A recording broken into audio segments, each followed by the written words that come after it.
ನನ್ನ ಪ್ರೀತಿಯ ಆತ್ಮೀಯ ಸ್ಪರ್ಧಾ ಮಿತ್ರರೇ, ಮತ್ತೊಮ್ಮೆ ನಿಮಗೆ SS ಅಕಾಡೆಮಿ ಯೂಟ್ಯೂಬ್ ಚಾನಲ್ಗೆ ಸ್ವಾಗತ. ಇನ್ನೂ ನಮ್ಮ ಚಾನಲ್ಗೆ ಯಾರಾದರೂ ಸಬ್ಸ್ಕ್ರೈಬ್ ಮಾಡಿಲ್ಲ ಅಂದರೆ ಆದಷ್ಟು ಬೇಗನೆ ಸಬ್ಸ್ಕ್ರೈಬ್ ಮಾಡ್ಕೊಳ್ಳಿ. ಈಗಾಗಲೇ ನಮ್ಮ ಯೂಟ್ಯೂಬ್ ಚಾನಲಿಂದ ಫ್ರೀ ಆದಂಥ ಉಚಿತವಾದಂಥ ತರಬೇತಿ ಮಾಡಿಕೊಡ್ತಾ ಇದ್ವಿ. 6ರಿಂದ 12 ತರಗತಿ DSRTC ಸ್ಟೇಟ್ ಸಿಲೆಬಸ್ ಪಠ್ಯಕ್ರಮವನ್ನು ಮತ್ತು GK ಇಂಪಾರ್ಟೆಂಟ್ ಟಾಪಿಕ್ಸನ್ನು ಕವರ್ ಮಾಡಿಕೊಡ್ತಾ ಇದ್ವಿ. ಈಗಾಗಲೇ ಕರ್ನಾಟಕದ ಪ್ರಮುಖ ಪ್ರಶಸ್ತಿಗಳ ಕುರಿತು ತರಗತಿಗಳನ್ನು ಅಪ್ಲೋಡ್ ಮಾಡಲಾಗಿದೆ ಹಾಗೂ ಭಾರತ ರತ್ನ ಪ್ರಶಸ್ತಿ ಕುರಿತು ಸಂಪೂರ್ಣವಾಗಿ ತರಗತಿಗಳನ್ನು ಅಪ್ಲೋಡ್ ಮಾಡಲಾಗಿದೆ. ಭಾರತ ರತ್ನ ಪ್ರಶಸ್ತಿ ಬಗ್ಗೆ ಹಾಗೂ ಕರೆಂಟ್ ಅಫೇರ್ಸ್ ಪ್ರಚಲಿತ ಘಟನೆಗಳ ಕುರಿತು ಸಹ ನಾವು ವಿಡಿಯೋನ ಉಚಿತವಾಗಿ ಮಾಡಿಕೊಡ್ತಾ ಇದ್ದೀವಿ. ಇನ್ನೂ ಯಾರು ನಮ್ಮ ಚಾನಲ್ಗೆ ಸಬ್ಸ್ಕ್ರೈಬ್ ಮಾಡಿಲ್ಲ ಅಂದರೆ ಆದಷ್ಟು ಬೇಗನೆ SS ಅಕಾಡೆಮಿಗೆ ಸಬ್ಸ್ಕ್ರೈಬ್ ಮಾಡ್ಕೊಳ್ಳಿ.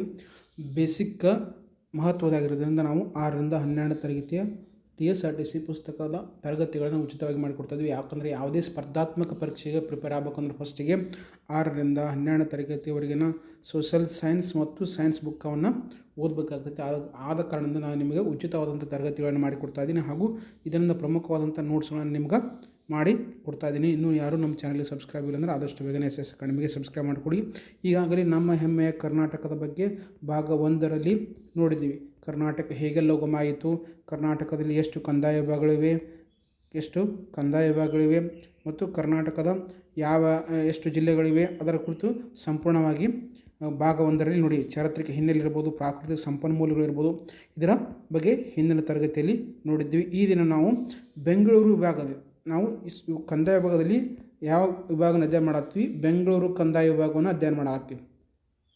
ಈ ಬೆಂಗಳೂರು ಕಂದಾಯ ವಿಭಾಗದಲ್ಲಿ ಕಂಡುಬರುವಂಥ ಪ್ರಮುಖ ಧಾಮಗಳು ಯಾವುವು ಅಂತ ಹೇಳಿ ನೋಡಿದಾಗ, ಜೋಗಿಮಟ್ಟು ಅರಣ್ಯಧಾಮ ಚಿತ್ರದುರ್ಗ ಜಿಲ್ಲೆಯಲ್ಲಿ ಕಂಡುಬರ್ತೈತಿ. ಜೋಗಿಮಟ್ಟು ಅರಣ್ಯಧಾಮ ಚಿತ್ರದುರ್ಗ ಜಿಲ್ಲೆಯಲ್ಲಿ ಕಂಡುಬರ್ತೈತಿ. ಬನ್ನೇರುಘಟ್ಟ ನ್ಯಾಷನಲ್ ಪಾರ್ಕ್ ಬೆಂಗಳೂರು ನಗರ ಜಿಲ್ಲೆಯಲ್ಲಿ ಕಂಡುಬರ್ತೈತಿ. ಭದ್ರಾ ವನ್ಯಮೃಗ ಧಾಮ ಶಿವಮೊಗ್ಗ ಜಿಲ್ಲೆಯಲ್ಲಿ ಕಂಡುಬರ್ತೈತಿ. ಶರಾವತಿ ವನ್ಯಮೃಗ ಧಾಮ ಶಿವಮೊಗ್ಗ ಜಿಲ್ಲೆಯಲ್ಲಿ. ಶೆಟ್ಟಿಹಳ್ಳಿ ವನ್ಯಮೃಗ ಧಾಮ ಶಿವಮೊಗ್ಗ ಜಿಲ್ಲೆಯಲ್ಲಿ. ಗುಡುಬಿ ಪಕ್ಷಿಧಾಮ ಶಿವಮೊಗ್ಗ ಜಿಲ್ಲೆಯಲ್ಲಿ. ಮಂಡಗದ್ದೆ ಪಕ್ಷಿಧಾಮ ಶಿವಮೊಗ್ಗ ಜಿಲ್ಲೆಯಲ್ಲಿ. ಕಗ್ಗಲೊಡ್ಡು ಪಕ್ಷಿಧಾಮ ತುಮಕೂರು ಜಿಲ್ಲೆಯಲ್ಲಿ. ರಾಮದೇವರ ಬೆಟ್ಟ ರಣಹದ್ದು ರಕ್ಷಣಾಧಾಮ ರಾಮನಗರದಲ್ಲಿ. ಜಯಮಂಗಲಿ ಕೃಷ್ಣಮೃಗ ವನ್ಯಧಾಮ ತುಮಕೂರು ಜಿಲ್ಲೆಯಲ್ಲಿ. ಹಿಂದಿನ ಬಾರಿ ಹಲವಾರು ಮೇಲೆ ವನ್ಯಜೀವಿ ಧಾಮಗಳ ಮೇಲೆ, ಪಕ್ಷಿಧಾಮಗಳ ಮೇಲೆ ಹಲವಾರು ಬಾರಿ ಸ್ಪರ್ಧಾತ್ಮಕ ಪರೀಕ್ಷೆಯಲ್ಲಿ ನೇರವಾಗಿ ಕೇಳಿದಾನ. ಯಾವುದೋ ಶರಾವತಿ ವನ್ಯಮೃಗ ಕೇಳಿದ್ದಾನ, ಮಂಡಗದ್ದೆ ಪಕ್ಷಿಧಾಮ ಕೇಳಿದ್ದಾನ, ಕಗ್ಗಲಗೊಡ್ಡು ಪಕ್ಷಿಧಾಮ ಬಗ್ಗೆ ಕೇಳಿದ್ದಾನೆ. ಆಗ ಕಾರಣಕ್ಕಾಗಿ ಇದು ಇಂಪಾರ್ಟೆಂಟ್, ವೆರಿ ಇಂಪಾರ್ಟೆಂಟ್. ಇದು ಜೋಗಿಮಟ್ಟ ಅರಣ್ಯಧಾಮ ಎಲ್ಲೈತಿ? ಚಿತ್ರದುರ್ಗದಲ್ಲಿ. ಜೋಗಿಮಟ್ಟ ಅರಣ್ಯಧಾಮ ಚಿತ್ರದುರ್ಗ. ಬನ್ನೇರುಘಟ್ಟ ರಾಷ್ಟ್ರೀಯ ಉದ್ಯಾನವನ ಬೆಂಗಳೂರು ನಗರ. ಭದ್ರಾ ವನ್ಯಮೃಗಧಾಮ ಶಿವಮೊಗ್ಗ ಜಿಲ್ಲೆ. ಶರಾವತಿ ವನ್ಯಮೃಗಧಾಮ ಶಿವಮೊಗ್ಗ ಜಿಲ್ಲೆ. ಶೆಟ್ಟಿಹಳ್ಳಿ ವನ್ಯಮೃಗಧಾಮ ಶಿವಮೊಗ್ಗ ಜಿಲ್ಲೆ. ಗುಡುಬಿ ಪಕ್ಷಿಧಾಮ ಶಿವಮೊಗ್ಗ ಜಿಲ್ಲೆ.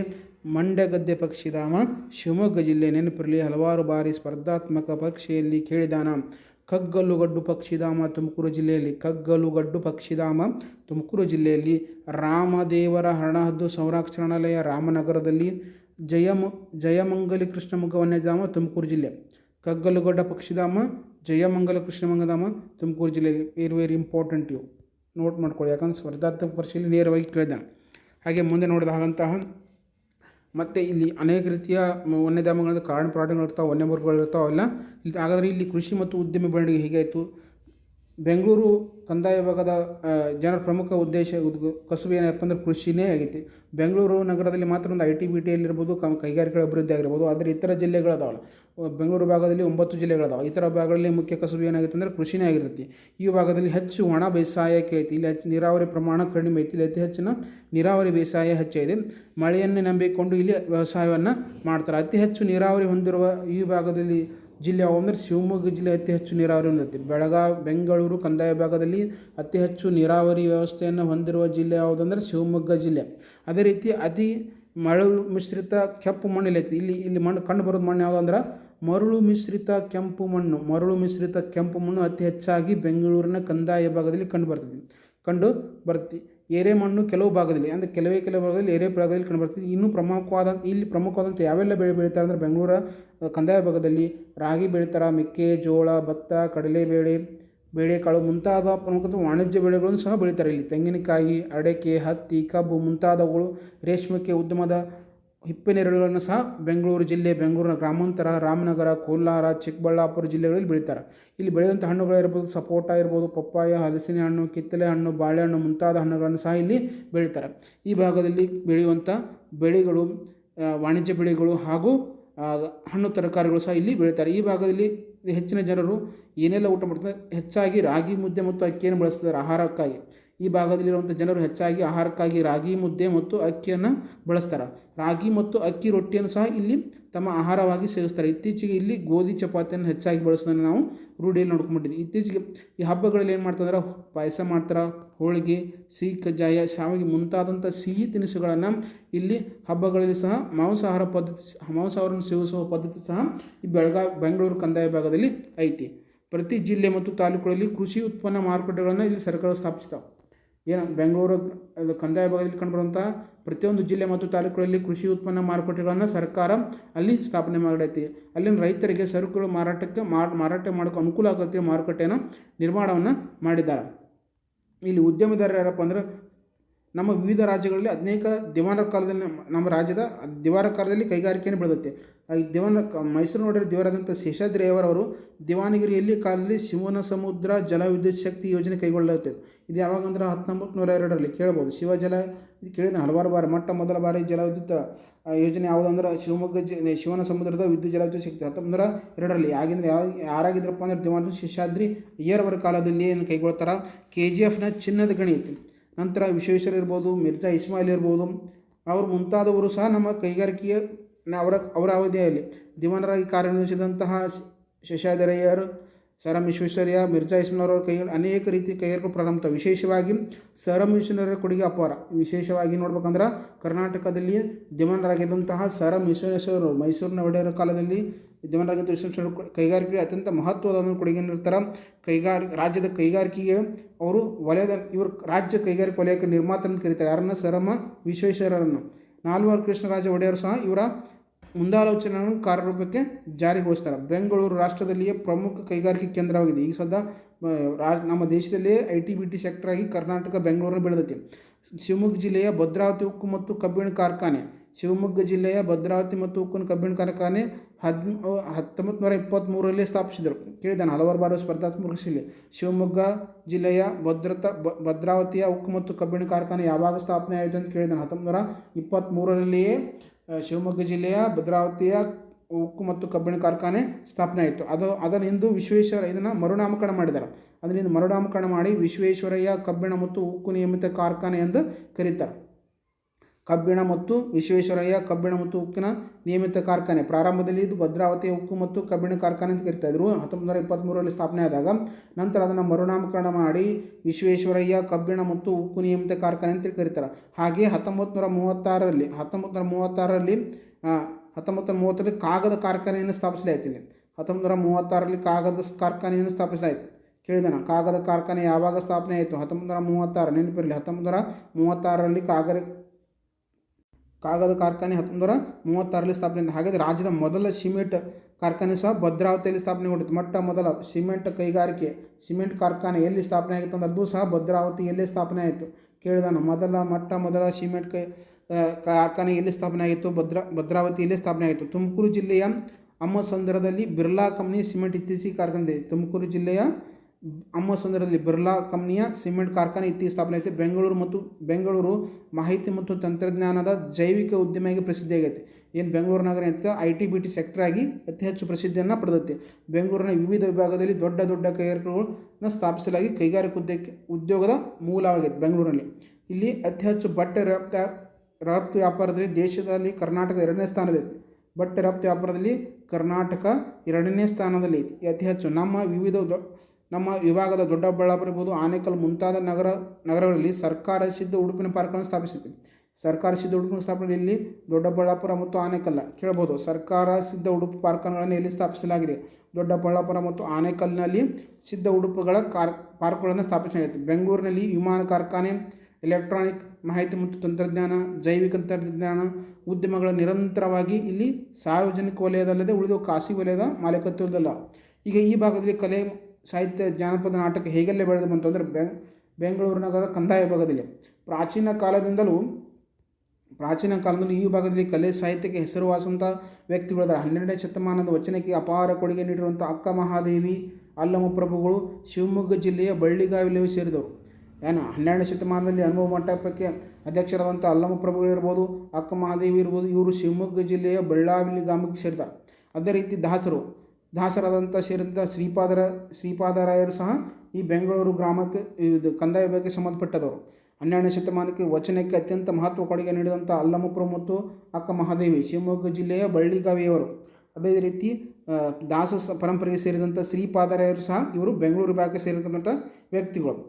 ಅನೇಕ ರೀತಿ ಇರ್ಬೋದು. Masti Venkatesha Iyengar, Kuvempu, U R Ananthamurthy, G S Shivarudrappa, Nisar Ahmed, P Lankesh, D V Gundappa, Anupama Niranjana, M K Indira, D'Souza, Siddhalinga ಇವರೆಲ್ಲ ಬೆಂಗಳೂರು ವಿಭಾಗಕ್ಕೆ ಸಂಬಂಧಪಟ್ಟಂತಹ ಕವಿಗಳು. ಆಧುನಿಕ ಕಾಲಕ್ಕೆ ಬಂದರೆ ಇತ್ತೀಚೆಗೆ ಆಧುನಿಕ ಕಾಲಕ್ಕೆ ಬಂದರೆ ರಾಷ್ಟ್ರೀಯ ಕವಿಗಳಾದಂಥ ಮತ್ತು ಜ್ಞಾನಪೀಠ ಪ್ರಶಸ್ತಿ ಬರೆದಂಥ ಕುವೆಂಪು ಅವರು ಸಹ ಶಿವಮೊಗ್ಗ ಜಿಲ್ಲೆಯವರು ಇದೇ ವಿಭಾಗಕ್ಕೆ ಸಂಬಂಧಪಟ್ಟಿದ್ದಾರೆ.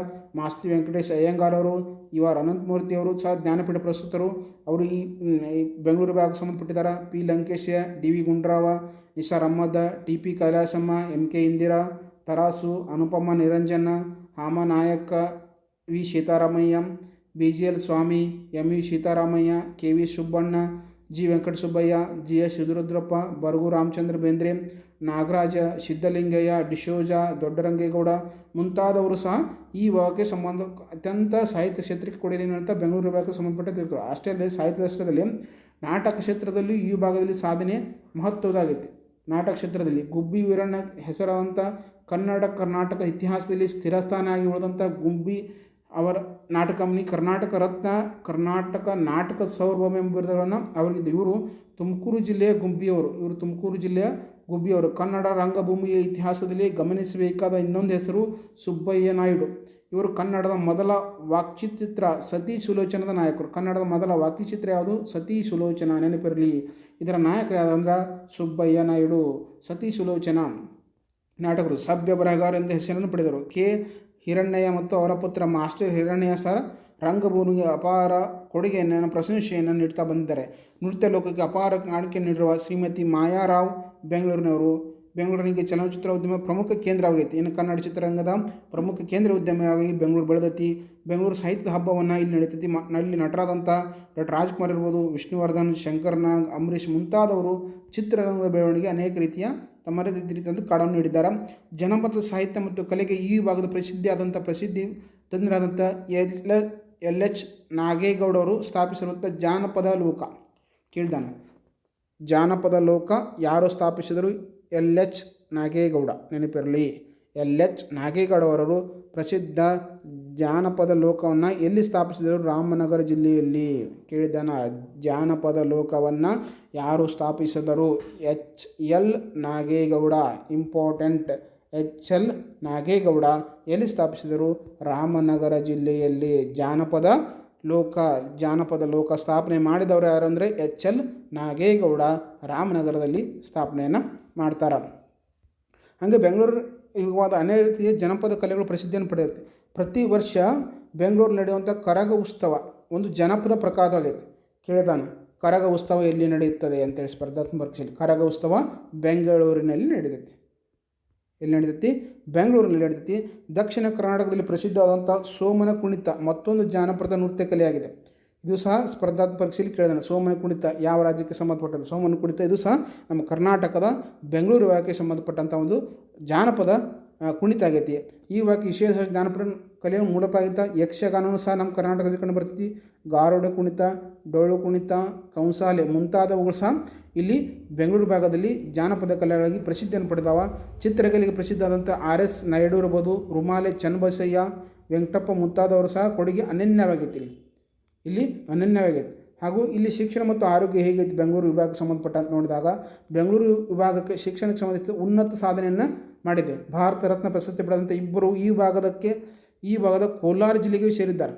ಭಾರತ ರತ್ನ ಪ್ರಶಸ್ತಿ ಪಡೆದಂತಹ ಇಬ್ಬರು ಈ ಭಾರತ ಕೋಲಾರ ಜಿಲ್ಲೆಗೆ ಸೇರಿದ್ದಾರೆ. ಅವರಲ್ಲಿ ಒಬ್ಬರು ಸರ್ ಎಂ ವಿಶ್ವೇಶ್ವರಯ್ಯ ಮತ್ತು CNR Rao. Sir M Visvesvaraya ಅವರಿಗೆ 1955ರಲ್ಲಿ 1955ರಲ್ಲಿ ಭಾರತ ರತ್ನ ಪ್ರಶಸ್ತಿಯನ್ನು ನೀಡಿ ಗೌರವಿಸಲಾಯಿತು. ಭಾರತ ರತ್ನ ಪ್ರಶಸ್ತಿ ಪಡೆದಂಥ ಮೊಟ್ಟ ಮೊದಲ ಕನ್ನಡಿಗರು ಸರ್ ಎಂ ವಿಶ್ವೇಶ್ವರಯ್ಯ. ಹಾಗೂ CNR ರಾವ್ ಅವರಿಗೆ 2014ರಲ್ಲಿ ಇವರಿಗೆ ನೊಬೆಲ್ ಪ್ರಶಸ್ತಿಯನ್ನು ಪಡ್ಕೋತಾರೆ ಮತ್ತು ಅದೇ ರೀತಿಯಾಗಿ ಭಾರತ ರತ್ನ ಪ್ರಶಸ್ತಿಯನ್ನು ಸಹ ಇವ್ರು ಪಡ್ಕೋತಾರೆ. ಇವರು ಬೆಂಗಳೂರು ವಿಭಾಗಕ್ಕೆ ಕೋಲಾರ ಜಿಲ್ಲೆಗೆ ಸಂಬಂಧಪಟ್ಟಂಥ ವ್ಯಕ್ತಿಗಳು ಸರ್ ಎಂ ವಿಶ್ವೇಶ್ವರಯ್ಯ ಮತ್ತು CNR ರಾವ್. CNR ರಾವ್ ಅವರು ಬೆಂಗಳೂರಿನಲ್ಲಿ ಸಂಶೋಧನೆಯನ್ನು ಇವರು ಕೈಗೊಳ್ತಾನೆ. ಅದೇ ರೀತಿಯಲ್ಲಿ ಸಿದ್ಧಗಂಗಾ ಮಠ ತುಮಕೂರಿನಲ್ಲಿ ಶಿವಕುಮಾರ ಸ್ವಾಮಿಗಳು ನಡೆದಾಡುವ ದೇವರು ಅಂತ ಕರಿತೀವಿ ಅವ್ರನ್ನ. ನಡೆದಾಡುವ ದೇವರು ಶಿವಕುಮಾರ ಸ್ವಾಮಿಗಳು ಇವರಿಗೆ 2007ರಲ್ಲಿ ಕರ್ನಾಟಕ ರತ್ನ ಪ್ರಶಸ್ತಿಯನ್ನು ನೀಡಿ ಗೌರವಿಸಲಾಯಿತು. ನೆನಪಿರಲಿ, 2007ರಲ್ಲಿ ಶ್ರೀ ಶಿವಕುಮಾರ ಸ್ವಾಮೀಜಿ ಅವರಿಗೆ ಕರ್ನಾಟಕ ರತ್ನ ಪ್ರಶಸ್ತಿಯನ್ನು ನೀಡಿ ಗೌರವಿಸಲಾಯಿತು. ಅಲ್ಲದೆ ಬೆಂಗಳೂರಿನ ಪ್ರಸಿದ್ಧ ಶಿಕ್ಷಣ ಕೇಂದ್ರಗಳಾಗಿವೆ. ಅನೇಕ ಶಿಕ್ಷಣ ಸಂಸ್ಥೆಗಳು ಬೆಂಗಳೂರಲ್ಲಿ ಸಾರ್ವಜನಿಕ ವಲಯದಲ್ಲಿ ಸಂಸ್ಥೆಗಳು ಮತ್ತು ಖಾಸಗಿ ವಲಯದಲ್ಲಿ ಅನೇಕ ವಿಶ್ವವಿದ್ಯಾಲಯಗಳು ಸಹ ಇಲ್ಲಿ ಸ್ಥಾಪನೆಯಾಗಿವೆ. ಇದರಲ್ಲದೆ ಕೇಂದ್ರ ಸರ್ಕಾರದಂಥ ಸಂಶೋಧನಾ ಸಂಸ್ಥೆಗಳಿರ್ಬೋದು, ವೈಜ್ಞಾನಿಕ ಪ್ರಯೋಗಾಲಯಗಳಿರ್ಬೋದು, ಕೇಂದ್ರ ಬೆಂಗಳೂರು, ತುಮಕೂರು, ಶಿವಮೊಗ್ಗ, ದಾವಣಗೆರೆಯಲ್ಲಿ ಅನೇಕ ರೀತಿಯ ವಿಶ್ವವಿದ್ಯಾಲಯಗಳಿವೆ. ಬೆಂಗಳೂರಿನಲ್ಲಿ ಕೃಷಿ ವಿಶ್ವವಿದ್ಯಾಲಯ ಇದೆ. ಬೆಂಗಳೂರಿನಲ್ಲಿ ಕೃಷಿ ವಿಶ್ವವಿದ್ಯಾಲಯದಲ್ಲಿ ಸ್ವಾತಂತ್ರ್ಯ ಪೂರ್ವದಿಂದಲೂ ಸಹ ಸರ್ಕಾರ ಪ್ರಾಥಮಿಕ ಶಿಕ್ಷಣಕ್ಕೆ ಪ್ರೋತ್ಸಾಹವನ್ನು ನೀಡುತ್ತಾ ಬಂದಿದೆ. ಅನೇಕ ಧಾರ್ಮಿಕ ಶಿಕ್ಷಣ ಸಂಸ್ಥೆಗಳು ಸಹ ಇಲ್ಲಿ ಕೆಲಸವನ್ನು ಮಾಡ್ತಾವೆ. ಉದಾಹರಣೆ ನಿಮಗೆ ಹೇಳಿದೆ, ಸಿದ್ಧಗಂಗಾ ಮಠ ತುಮಕೂರು ಶಿವಕುಮಾರ ಸ್ವಾಮಿಗಳಲ್ಲಿ ಸಾವಿರಾರು ಬಡ ವಿದ್ಯಾರ್ಥಿಗಳು ನಡೀತಾರೆ. ಅಕ್ಷರದಾಸೋಹ ಮತ್ತು ಅನ್ನದಾಸೋಹ ಕಾರ್ಯ ನಡೆಸ್ತಿ. ರಾಮನಗರ ಜಿಲ್ಲೆಯಲ್ಲಿ ಜನಿಸಿದಂಥ ಬಾಲಗಂಗಾಧರನಾಥ ಸ್ವಾಮೀಜಿಯ ನೇತೃತ್ವದಲ್ಲಿ ಬೆಳೆದಂಥ ಆಧುನಿಕ ಶುಚಿಗಿರಿ ಮಠ ಶೈಕ್ಷಣಿಕ ಸೇವೆಯನ್ನು ಅರ್ಥಪೂರ್ಣವಾಗಿ ಮೂಲ ಶಿಕ್ಷಣವನ್ನು ಉಚಿತವಾಗಿ ವೃತ್ತಿ ಶಿಕ್ಷಣ ನೀಡುತ್ತದೆ. ಮತ್ತು ಚಿತ್ರದುರ್ಗದ ಮುರುಘಾ ಮಠ ಸ್ವಾಮಿ ಸಹ ಇಲ್ಲಿ ಉಚಿತವಾದ ಶಿಕ್ಷಣ ನೀಡ್ತಾರೆ. ಹಾಗೆ ಸಿರಿಗೆರೆ, ತರೆಬಾಳು ಮಠಗಳ ಶೈಕ್ಷಣಿಕ ಸೇವೆಗಳನ್ನು ಇಲ್ಲಿ ಅನೇಕ ರೀತಿ ಗಮನಾಗಿ ನೋಡ್ಬೋದು. ಅಲ್ಲಿ ಆರೋಗ್ಯಕ್ಕೆ ಸಂಬಂಧಿಸಿದಂತೆ ಈ ಭಾಗದಲ್ಲಿ ಮಹತ್ವ ಸಾಧನೆ ಮಾಡಿದ್ದಾರೆ. ಸಾಂಕ್ರಾಮಿಕ ರೋಗಗಳನ್ನು ತಡೆದು ಹಾಕಲು ಶಿಶು ಮರಣ ಪ್ರಮಾಣ ಇಲ್ಲಿ ಕಡಿಮೆ ಐತಿ. ಹಾಗೂ ಪೋಲಿಯೋ ಇರ್ಬೋದು, ಸಿಡುಬು ಇರ್ಬೋದು ಮುಂತಾದ ರೋಗಗಳನ್ನು ಸಂಪೂರ್ಣವಾಗಿ ತೊಡೆದು ಹಾಕಲಾಗುತ್ತೆ.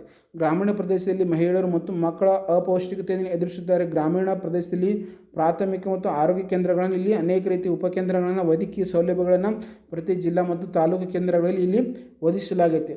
ಅಲ್ಲದೆ 24 ತಾಸು 24x7 ಪ್ರಾಥಮಿಕ ಆರೋಗ್ಯ ಕೇಂದ್ರಗಳನ್ನು ಸಹ ಇಲ್ಲಿ ಅತ್ಯಂತ ನಿರಂತರವಾಗಿ ತೆಗೆದಿರ್ತಾವೆ. ಅದರಲ್ಲೇ ದಿನನಿತ್ಯ ಗ್ರಾಮೀಣ ಪ್ರದೇಶದಲ್ಲಿ ಮಹಿಳೆಯರಿಗೆ ಮತ್ತು ಗರ್ಭಿಣಿಯರಿಗೆ ಸೇವೆ ಒದಗಿಸಿದ ಕೈ ಸಂಚಾರಿ ವ್ಯಾನ್, ಮೊಬೈಲ್ ಹೆಲ್ತ್ ವ್ಯಾನನ್ನು ಇಲ್ಲಿ ಸಹ ವ್ಯವಸ್ಥೆಯನ್ನು ಈ ಪ್ರದೇಶದಲ್ಲಿ ಮಾಡಲಾಗಿತ್ತು. ಹಾಗಾದರೆ ಸಾಂಸ್ಕೃತಿಕ ಸಂಪತ್ತು ಏನಾಗಿತ್ತು? ಬೆಂಗಳೂರು ವಿಭಾಗವು ಸಾಂಸ್ಕೃತಿಕವಾಗಿ ಶ್ರೀಮಂತವಾಗಿತ್ತು. ಇಲ್ಲಿ ಅರಣ್ಯ ಇರ್ಬೋದು, ಪ್ರಾಣಿ ಸಂಪತ್ತಿರ್ಬೋದು, ನದಿಗಳಿರ್ಬೋದು, ಕಣಿವೆಗಳಿರ್ಬೋದು, ಗಿರಿಧಾಮಗಳು, ಧಾರ್ಮಿಕ ಸ್ಥಳಗಳು, ಪ್ರವಾಸಿ ಕೇಂದ್ರಗಳು, ಸಾಂಸ್ಕೃತಿಕ ಉತ್ಸವಗಳು ನಡೀತವೆ. ನಿಮಗೆ ಹೇಳಿದ ಕರಗ, ಜಾತ್ರೆ, ಹಬ್ಬಗಳು ಮುಂತಾದ ಸಂಗತಿಗಳು ಕೂಡ ಅತ್ಯಂತ ಪ್ರಸಿದ್ಧಿಯನ್ನು ಪಡೆದುಕೊಂಡವು. ರಾಜಕೀಯ ಮುತ್ಸದ್ದಿಗಳು ಸಹ ಅಪಾರ ಪ್ರಮಾಣಕ್ಕೆ ಕೊಡುಗೆಯನ್ನು ನೀಡಿದ್ದಾರೆ. ಅನೇಕ ರೀತಿಯ ಕೊಡುಗೆಗಳನ್ನು ನೀಡಿದ್ದಾರೆ. ಅದು ಕರ್ನಾಟಕದ ಏಕೀಕರಣದ ರೂವಾರಿಯಾದಂಥ ಕೆಂಗಲ್ ಹನುಮಂತರಾಯವರು ಈ ಭಾಗಕ್ಕೆ ಸೇರ್ತಾರೆ. ಕರ್ನಾಟಕದ ಏಕೀಕರಣದ ರೂವಾರಿ ಯಾರು ಬಂದರೆ ಕೆಂಗಲ್ ಹನುಮಂತರಾಯರವರು ಸಹ ಈ ಭಾಗಕ್ಕೆ ಸೇರ್ತಾರೆ. ಅದರಲ್ಲಿ ಅವರು ಮುಖ್ಯಮಂತ್ರಿಯಾಗಿಯೂ ಸಹ ವಿಧಾನಸೌಧವನ್ನು ಕಟ್ಟಿದ್ದಾರೆ. ವಿಧಾನಸೌಧ ನಿರ್ಮಾಪಕ ಯಾರು? ಕೆಂಗಲ್ ಹನುಮಂತರಾಯ. ನೆನಪು ಕೇಳ್ತಾನೆ, KC ಕೆಂಗಲ್ ಹನುಮಂತ. ನೆನಪಿರಲಿ, ಕರ್ನಾಟಕದ ಏಕೀಕರಣದ ರೂವಾರಿ ಯಾರು? ಕೆಂಗಲ್ ಹನುಮಂತ. ಕರ್ನಾಟಕದ ಏಕೀಕರಣ ರೂವಾರಿ ಎಂದು ಯಾರನ್ನು ಕರೆಯುತ್ತಾರೆ? ಕೆಂಗಲ್ ಹನುಮಂತಯ್ಯ.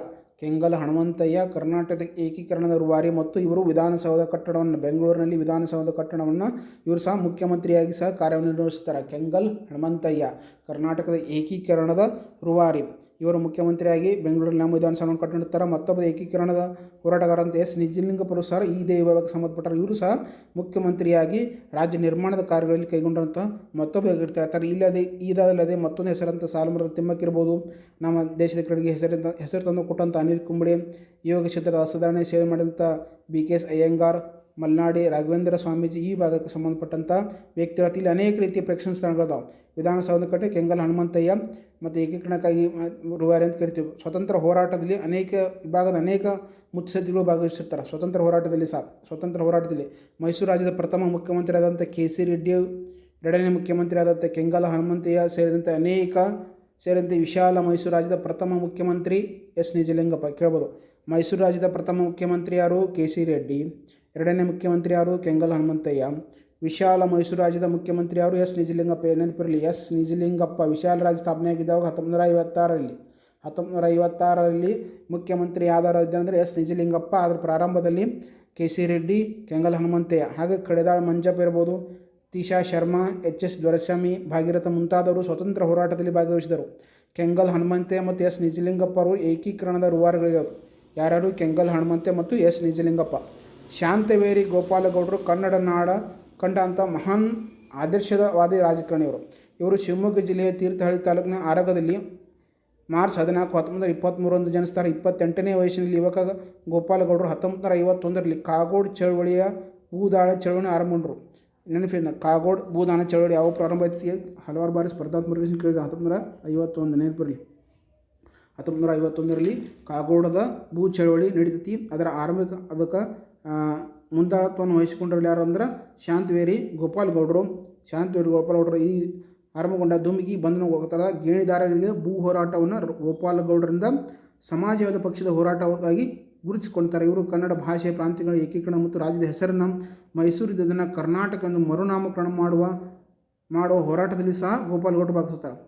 ಯಾರು ಭಾಗವಹಿಸ್ತಾರೆ? ಗೋಪಾಲ್ ಗೌಡರು. ಇದನ್ನು ಶಾಸನಸಭೆಯಲ್ಲಿ ಅವರು ಮಾಡಿದ ಭಾಷಣ ಅವರ ಬದುಕಿನ ನಡುವನ್ನು ಕರ್ನಾಟಕದಲ್ಲಿ ಅತ್ಯಂತ ಪ್ರಮುಖವಾಗಿರ್ತವೆ. ಯಾವುವು? ಶಾಂತವೇರಿ ಗೋಪಾಲ್ ಗೌಡರು 1951ರಲ್ಲಿ ನಡೆದಂಥ ಕಾಗೋಡದ ಚಳವಳಿಯಲ್ಲಿ ಅವರ ಬಂಧನಕ್ಕಾಗ್ತಾರೆ ಮತ್ತು ಮೈಸೂರನ್ನು ಕರ್ನಾಟಕ ಅಂತೇಳಿ ಮರುನಾಮಕರಣಕ್ಕೆ ಯಥಾರೀತಿ ಹೋರಾಟ ಮಾಡ್ತಾರೆ. ಇದೆಲ್ಲ ನಮ್ಮ ಕರ್ನಾಟಕದಲ್ಲಿ ಬೆಂಗಳೂರು ವಿಭಾಗಕ್ಕೆ ಸಂಬಂಧಪಟ್ಟಂತಹ ಸಂಪೂರ್ಣವಾದಂಥ ಒಂದು ತರಗತಿ ಐತಿ.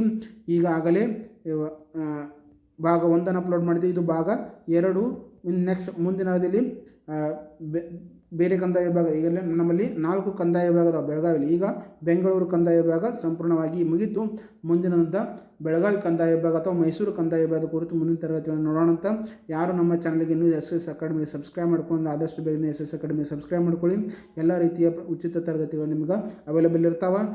ಈ 6ರಿಂದ ಮತ್ತು 12 ತರಗತಿ ಉಚಿತವಾದಂಥ DSRTC ನಿಮ್ಗೆ ಉಚಿತವಾಗಿ ತರಗತಿಗಳನ್ನು ಮಾಡಿಕೊಡ್ತಾ ಇದ್ವಿ. ಮುಂದಿನ ವಿಡಿಯೋದಲ್ಲಿ ಮತ್ತೆ ಸಿಗೋಣ ಅಂತ. ನಮಸ್ತೆ.